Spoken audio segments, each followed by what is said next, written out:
dengan Erling Braut Haaland yang sebentar lagi kabarnya akan merapat ke Manchester City, membuktikan bahwa Borussia Dortmund memang sering menjual pemain pilarnya.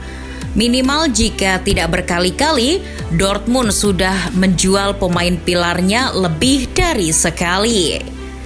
Haaland hanyalah nama kesekian yang dijual Dortmund.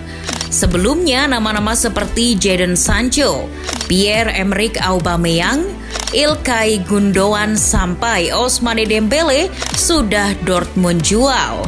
Ini menjadi semacam ironi. Apalagi Dortmund sebagai klub papan atas setidaknya beberapa kali masuk Liga Champions.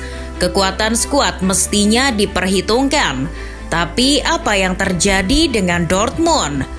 Padahal tanpa menjual pemain pilarnya bisa jadi misi mereka untuk menggulingkan Bayern Munchen di tangga pertama akan lebih mulus. Atau seminimalnya Dortmund dengan pemain pilarnya tidak hanya menjadi partisipan di Liga Champions. Jadi, mengapa di Borussen kerap menjual pemain pilarnya? Dortmund sering menjual pemain pilarnya karena kalau dilihat faktanya, di Borussen bukanlah klub kaya. Minimal kualitas finansial Borussia Dortmund tidak sekaya Bayern Munchen, PSG, Manchester City, atau bahkan Newcastle United. Sebuah laporan The Daily Bee bahkan menyebutkan Borussia Dortmund sangat begitu kesulitan ingin membeli seorang Sebastian Haller. Dortmund memiliki minat pada striker Ajax tersebut. Namun kondisi keuangan mereka tak memenuhi untuk memboyong pemain yang konon dihargai 35 juta euro itu. Jika Dortmund benar-benar berminat dan memaksakan diri membeli Haller, resikonya mereka harus menjual pemainnya. Bahkan tak tanggung-tanggung, Dortmund tidak hanya perlu menjual satu pemain, tapi sekedar untuk mendatangkan Haller, Dortmund perlu menjual beberapa pemainnya. Dari sini kita bisa ambil kesimpulan betapa Dortmund tidak punya kondisi finansial yang perkasa. Dalam sebuah laporan lain dari BV Bibas, bahwa Dortmund acap kali menjual pemain pilarnya karena kekurangan dana. Dortmund sering terpaksa menjual para talenta muda ke klub top Eropa lainnya untuk menyelamatkan finansial klub.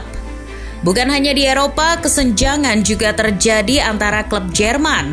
Ketika klub lain bermanuver untuk naik kelas, seperti RB Leipzig dan Hoffenheim, Dortmund masih harus menjual pemain pilar demi ekonomi yang lebih stabil. Dortmund adalah klub yang punya kebijakan cukup unik. Menjual para pemain pilar salah satunya. Ini memang menjadi proyek Dortmund setiap musimnya. Di Borussen awalnya mencari bibit-bibit muda untuk direkrut dan kemudian dijual. Ini adalah kebijakan menarik yang tidak semua klub melakukan itu. Direktur Eksekutif Borussia Dortmund, Hans-Joachim Watzke mengatakan, Dortmund punya nilai tawar yang unik. Watzke menjelaskan bahwa Dortmund memberi kesempatan pada pemain yang berusia di bawah 17 tahun untuk dibawa dan bermain di skuad utama. Kami jelas memiliki nilai jual yang unik. Pria tua itu memang benar, mempercayai pemain muda, bahkan mereka yang belum 17 tahun adalah hal yang harusnya penuh dengan pertimbangan. Resikonya lantaran pemain muda sering angin-anginan. Namun Dortmund tetap konsisten betul akan hal itu. Jadi mereka tetap merekrut pemain muda di bawah 17 tahun untuk langsung bermain di skuad utama. Itulah mengapa kita bisa melihat bakat Erling Haaland, Jadon Sancho, sampai Jude Bellingham secepat itu. Ya, begitulah Dortmund.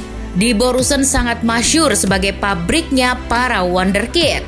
Mereka membeli pemain muda, tentu dengan harga ekonomis, hanya untuk menjualnya kembali, tapi dengan harga yang mahal. Dengan membeli pemain muda, lantas mengembangkannya, bahkan memberikan kesempatan di skuad utama. Jelas proyek yang sangat menguntungkan. Borussia Dortmund selama ini bertahan dengan sistem seperti itu. Di Borussen sangat jitu dalam membidik pemain. Mereka sangat mudah mencari bibit-bibit unggul untuk kemudian dikembangkan. Mari kita ambil beberapa contoh. Dortmund pernah mendatangkan Shinji Kagawa saat usianya masih cukup belia. Dortmund membeli Kagawa hanya dengan biaya 300.000 pound saja. Namun di Borussen mengembangkan Kagawa sehingga ia begitu memikat Manchester United. The Red Devil pun terpincut dan mengangkut Kagawa dengan bandrol 50 kali lipat, yaitu 15 juta pounds. Nama lain seperti Ilkay Gundogan dibeli Dortmund dengan harga 4 juta pound sterling saja. Namun di Borussen berhasil menjualnya hingga mencapai harga 20 juta pound sterling. Aubameyang juga sama. Striker Gabon itu datang ke Dortmund hanya dengan mahar 11 juta pounds, tapi berhasil dijual seharga 58 juta pounds. Borussia Dortmund bukanlah klub yang mengejar prestasi. Ya, tidak menampik memang kalau setiap klub menginginkan prestasi. Tapi gelar bagi Dortmund bukanlah kewajiban. Menguntit Bayern Munchen di peringkat kedua dan berkompetisi di Liga Champions sudah cukup. Dortmund bagaimanapun mahir mengatur posisi mereka. Jajaran di Borussen tahu apa yang mesti dilakukan, apa yang tidak. Dortmund telah menciptakan target yang tidak berlebihan, tapi sangat tepat, sistematis, dan terukur. Untuk mencapai target itu, Dortmund butuh rencana, dan rencananya adalah menstabilkan keuangan. Direktur olahraga Dortmund, Michael Zorc, mengerti ada kesenjangan pendapatan antara Dortmund dengan klub lain, terutama Bayern Munchen. Maka untuk mengejar jarak itu, mengatur keuangan sebaik mungkin adalah solusi. Langkah salah satunya dengan mengurangi beban gaji. Dortmund tidak akan menahan pemain yang merengek meminta gaji mahal. Di Borussen akan sukarela melepas pemainnya, sekalipun mereka telah susah payah mengembangkannya. Toh bagi Dortmund dengan menjual pemain akan membuka peluang bagi mereka untuk membeli pemain lagi. Membuka peluang merekrut pemain muda kembali dan mengembangkannya untuk selanjutnya dijual lagi. Karena Zorc sendiri mengatakan Dortmund adalah tempat yang pas untuk pemain muda memiliki kesempatan bermain. Visi Dortmund jelas, mengembangkan pemain dan menjualnya. Tapi bagaimana kalau tidak ada yang membeli? Sayangnya Dortmund selalu punya nilai jual. Maka dari itu Dortmund kerap menjual para pemainnya. Dalam hal jual beli pemain, Dortmund tidak pernah bermain kotor. Di Borussen memasang harga sejujur mungkin. Artinya tidak ada harga ganda. Kalau soal ada yang menawar lebih tinggi, itu perkara lain dan sah-sah saja. Namun yang pasti Dortmund jarang mengobrol pemainnya dengan harga murah atau bahkan cuma-cuma. Di Borussen justru lebih sering mematok harga tinggi untuk setiap pemain. Tapi perlu dicatat, meski harganya selangit, Dortmund sudah pasti memberi garansi kualitas. Pertanyaan berikutnya muncul, jika Dortmund terus menjual pemain pilarnya, apakah ini tidak berisiko? Jawabannya, tentu.